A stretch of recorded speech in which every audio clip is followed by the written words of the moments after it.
Morning students, ज्ञान विहार की online class में आपका स्वागत है। लास्ट लेक्चर में हम अचालक गोले के कारण विद्युत क्षेत्र की तीव्रता पढ़ रहे थे और अचालक गोले के कारण विद्युत क्षेत्र की तीव्रता के तीन बिंदु थे। जब बिंदु P गोले के बाहर स्थित हो, जब बिंदु P गोले की सतह पर स्थित हो और जब बिंदु P गोले के अंदर स्थित हो। तो हमने दो बिंदु पे विद्युत क्षेत्र की तीव्रता का मान निकाल लिया था, जब बिंदु P गोले के बाहर स्थित हो और जब बिंदु P गोले की सतह पर स्थित हो। आज तीसरे पॉइंट के हम बारे में बात करेंगे, जब बिंदु P गोले के अंदर हो। तो हमारे पास देखो अचालक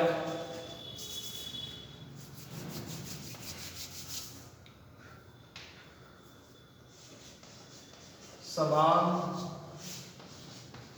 रूप से आवेशित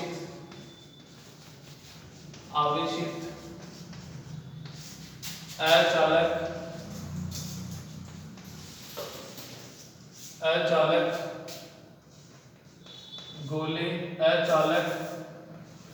ठोस गोले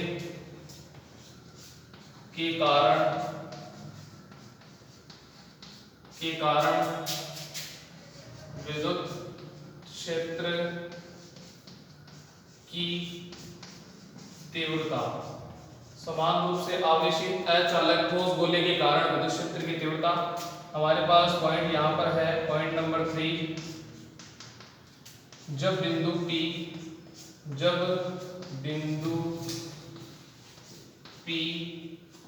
गोले के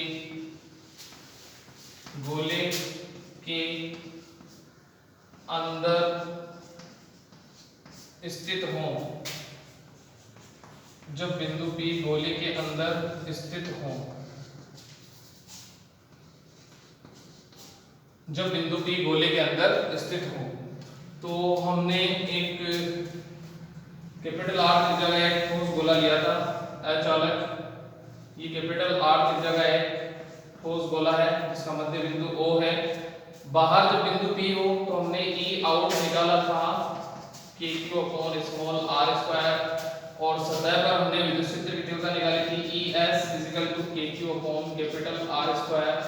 आज हम बिंदु P कहां पर लेंगे? गोले के अंदर। तो देखो, अगर बिंदु P यहां पर मान लेते हैं, किसी भी पॉइंट पे ले सकते हो आप। तो बिंदु P यहां पर हो, तो बिंदु P अगर यहां पे होगा तो O और P के बीच की डिस्टेंस क्या होगी? Small r। ठीक है। और जब भी हम गाउस का नियम यूज करते हैं तो एक गाउसियन सरफेस की कल्पना करते हैं। तो हमने गाउसियन सरफेस की क्या कर ली? कल्पना कर ली। ठीक है। यहाँ पे है बिंदु P और ये हो गया गाउसियन सरफेस। अब इस गोले के अंदर आवेश होगा, तो देखो इस गोले के अंदर टोटल आवेश कितना है? इस गोले के अंदर टोटल आवेश Q है, लेकिन हमें कौन सा आवेश लेना है? हमें बस वही आवेश लेना है जो गाउसीय सरफेस में आता हो। ये जो हमारे पास ये जो गोला आपको दिखाई दे रहा है, जैसे देखो यहाँ पर हमारे पास एक ठोस गोला है और इसके अंदर आवेश कितना है? इसके अंदर आवेश है कैपिटल या स्मॉल q। कैपिटल R की जगह एक ठोस गोला है और यहाँ पे आवेश कितना है? q। ठीक है। हम गाउस के नियम का जब यूज करते हैं तो एक गाउसियन सरफेस बनाते हैं, गाउसीय पृष्ठ की कल्पना करते हैं। तो गाउसीय पृष्ठ में आने वाला हमें आवेश लेना है, बाहर वाले आवेश से हमें कोई मतलब नहीं है।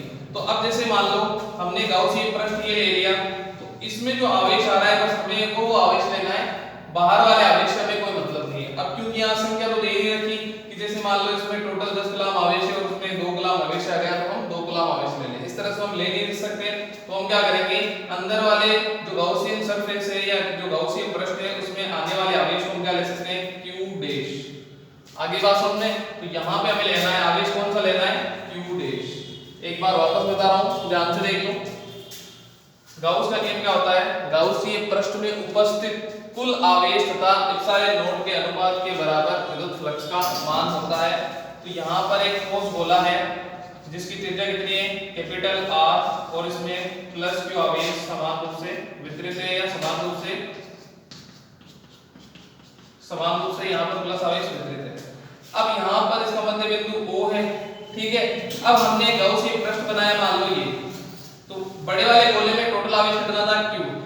अब हमने जो गाउसीय पृष्ठ बनाया, इस गाउसीय पृष्ठ में आने वाले आवेश को ही हम लेंगे, जो हम मान लेते हैं q डैश। तो हमारे पास यहाँ पर जो अंदर वाला गोला है उसमें आवेश कितना गया q डैश, तो हम यहाँ आवेश क्या लेंगे q डैश। ये बात आपको ध्यान रखनी, बाकी चीजें पहले जैसी हैं। तो क्या करेंगे, देखो सबसे पहले हम लिखेंगे, माना कैपिटल R त्रिज्या का एक ठोस गोला जिसमें प्लस के आवेश समान रूप से वितरित है, इसका मध्य बिंदु O है। यदि बिंदु P ठोस गोले के अंदर स्थित हो तो बिंदु O और बिंदु P के बीच की दूरी स्मॉल r है। स्मॉल r त्रिज्या के गाउसीय पृष्ठ की कल्पना करने पर इस स्मॉल r त्रिज्या वाले गाउसीय पृष्ठ में कुल आवेश q डैश उपस्थित रहता है। अतः गाउस के नियमानुसार, अतः गाउस के नियम से, गाउस के नियम से तो गाउस का नियम क्या होता है, phi E is equal to total आवेश अपॉन एप्सिलॉन नॉट। अब यहाँ टोटल आवेश कितना है, टोटल आवेश यहाँ पर है q डैश। गाउसीय पृष्ठ में उपस्थित कुल आवेश लेना है तो q डैश है, तो phi E is equal to क्या हो जाएगा, हो जाएगा q dash upon epsilon not, equation number 1। अगर पीछे आपने इक्वेशन दे रखी हो तो उस हिसाब से ले सकते हो, वरना इक्वेशन नंबर 1। आगे बात समझ में। इसके बाद हम बात करते हैं, यहाँ पर बिंदु P है, तो इस बिंदु P पर विद्युत क्षेत्र की तीव्रता का मान इस तरफ होगा O से P दिशा में, और यहाँ पे एक अल्पांश लेंगे, छोटा सा पार्ट लेंगे, क्योंकि इसका एरिया कितना होगा S, तो छोटे से भाग का एरिया जो होगा वो होगा ds, और E और ds दोनों की दिशा क्या है, दोनों समान दिशा में है। तो हम यहाँ विद्युत फ्लक्स की परिभाषा के अनुसार विद्युत फ्लक्स का फॉर्मूला लिखेंगे। अतः विद्युत फ्लक्स की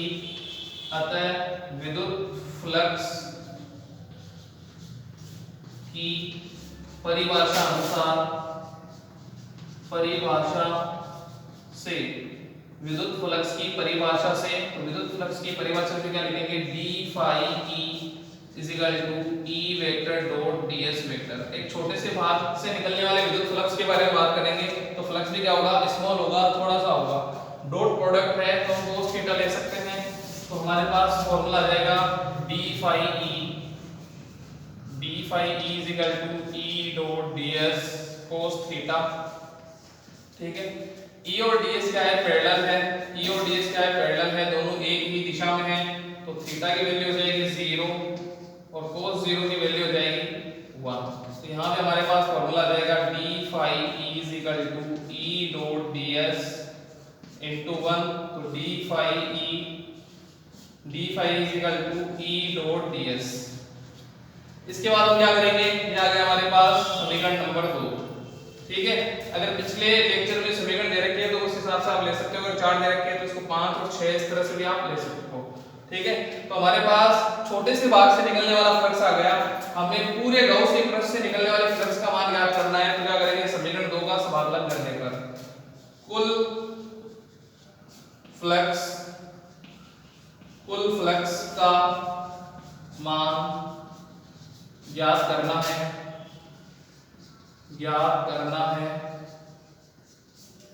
कुल फ्लक्स का मान ज्ञात करना है। अतः समीकरण 2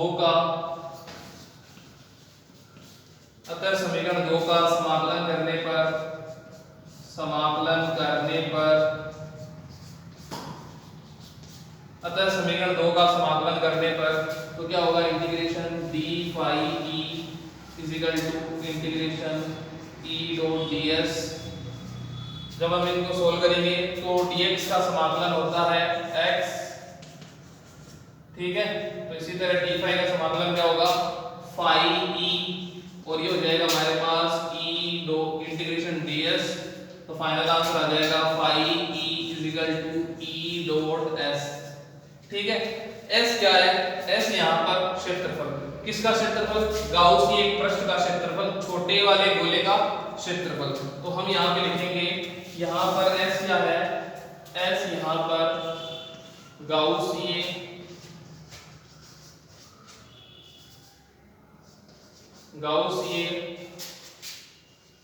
पृष्ठ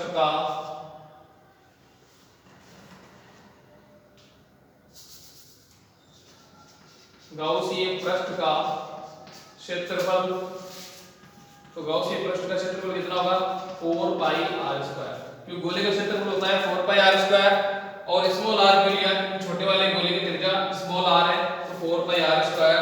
तो हमारे पास फाइनल फार्मूला आ जाएगा phi e डॉट 4 पाई r स्क्वायर। समीकरण नंबर 3। समीकरण 1 किसका मान है विद्युत फ्लक्स का मान, समीकरण 3 किसका मान है विद्युत फ्लक्स का मान। तो 1 और 3 से तो हमारे पास फार्मूला बन जाएगा e डॉट 4 पाई r स्क्वायर और ये हो जाएगा q dash upon epsilon not. तो फाइनल आंसर आएगा e 1/4 pi r square 1/4 pi epsilon not q dash upon r square.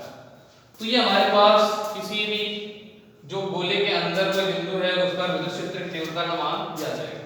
Same to same है जो हमने पहला पॉइंट किया था, सेम टू सेम है, थोड़ा सा डिफरेंस है, बस यहाँ पे हमारे पास उस टाइम q था, अब यहाँ पे हमारे पास आ गया q डैश। बाकी पूरी जो प्रक्रिया है वो सेम टू सेम है। ठीक है, यहाँ तक किसी को कोई दिक्कत नहीं होनी चाहिए, यहाँ तक बात समझ में आ गई।